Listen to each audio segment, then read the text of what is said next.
The stale Kentucky air hung heavy with the cloying sweetness that had become the hallmark of the apocalypse. Not the rotting flesh kind, but the saccharine tang of Candyland.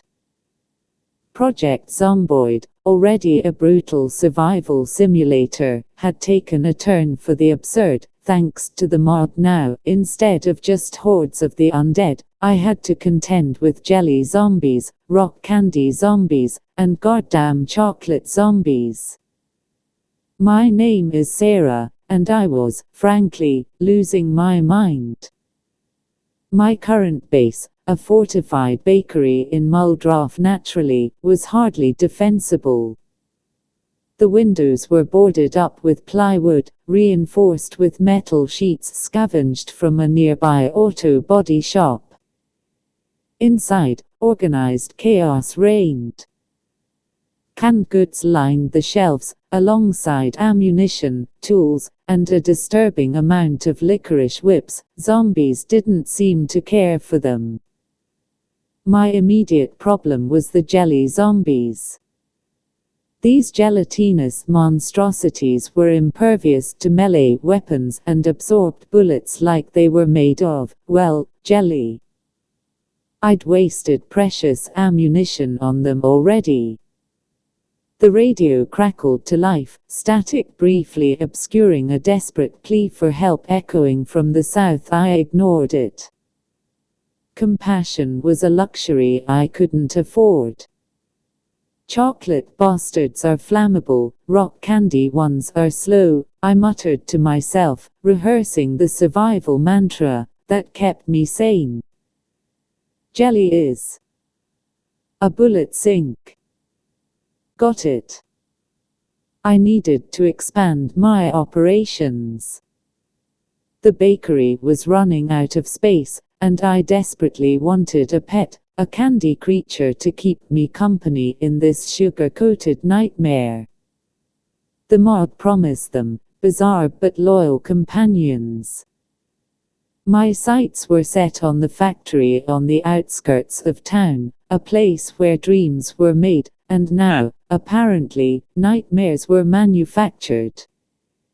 It was bound to be swarming with all three zombie variants.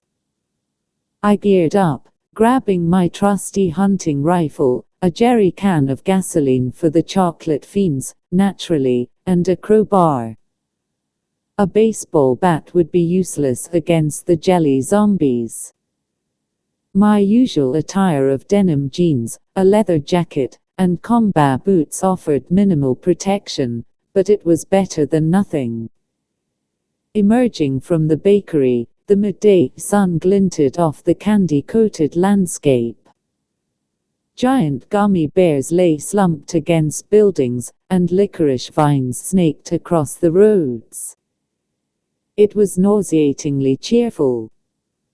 The factory loomed in the distance, a towering monument to processed sugar. As I approached, the first shambling figures emerged. Rock candy. Good. Slow and predictable. I took aim, squeezing the trigger. The bullet shattered a rock candy zombie's leg, sending shards of hard candy flying. It stumbled, but kept coming. Another shot, the other leg. It collapsed, a stationary obstacle in my path. Then came the jelly zombies. Two of them, wobbling towards me with alarming speed. I cursed under my breath, unloading my rifle into their translucent bodies. They barely flinched. I switched to my pistol, peppering them with bullets as I backed towards the bakery. This was a mistake. I needed open ground, room to maneuver. I broke into a sprint, the jelly zombies jiggling in pursuit. Glancing over my shoulder, I saw a welcome sight, a horde of chocolate zombies, drawn by the commotion. I aimed my jerry can and tossed it, the gasoline splashing across the candy-coated ground. A single shot from my pistol set it ablaze. The chocolate zombies erupted in flames, screaming in a high-pitched, sugary shriek. The jelly zombies, thankfully, seemed to avoid the fire. While they were distracted, I slipped back towards the factory. The interior of the factory was a psychedelic wonderland, conveyor belts laden with gummy worms, vats of bubbling caramel, and mountains of cotton candy. It was also crawling with zombies. It took hours of methodical clearing, utilizing every trick I knew. I barricaded doors, created choke points, and lured the zombies into traps. The smell of burning chocolate permeated the air, a testament to my pyrotechnic skills. Finally, after what felt like an eternity, the factory was mine. Now, for the pet. The mod instructions mentioned a candy creation station hidden somewhere within the factory. After searching for what felt like forever, I found it a bizarre contraption of pipes, gears, and vats filled with brightly colored liquids. According to the instructions, I needed to combine specific types of candy to create different pets. A gummy bear, some rock candy shards, and a chocolate square.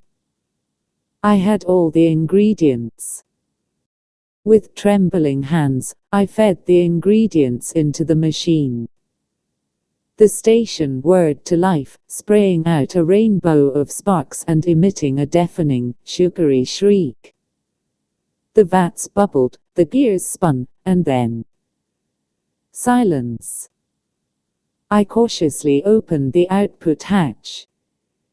Inside, nestled on a bed of cotton candy, was a small, furry creature.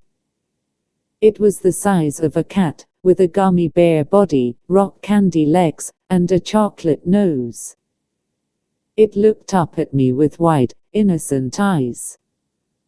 "Hello," I whispered. "What should I name you?" It blinked, then let out a soft, gummy chirp. "Sprinkles," I decided. "Your name is Sprinkles." Sprinkles, despite his bizarre appearance, was fiercely loyal. He followed me everywhere, chewing on stray pieces of candy, and emitting a constant, gentle hum. He was a small piece of sweetness in a world gone sour. The factory was now my new base. Fortified, expanded, and protected by a candy companion. Life in the candy apocalypse was still a struggle, but with Sprinkles by my side, and a healthy dose of gasoline, I just might make it. The world may have gone to hell, but at least I had a pet that was part gummy bear, part rock candy, and all adorable. Now, if you'll excuse me, I hear gunshots outside, which means more candy zombies and more loot. Let's go, Sprinkles.